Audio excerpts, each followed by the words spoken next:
Ayan, good morning mga kamaster. Good morning, good morning. Day 4 natin dito sa area ng MOA area.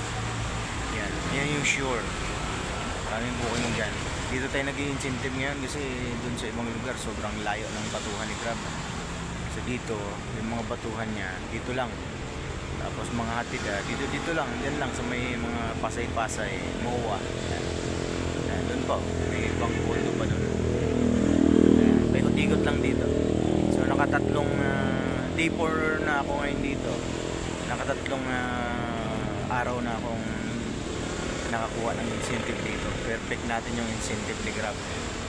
So ayan. Nakaka-stress yung ibang lugar. Sobrang layo ng batuhan ni Grab. Kaya pwesto tayo dun sa mas iwas stress, bawas stress. Ayan, good morning. Ayan, nasa tabing dagat tayo.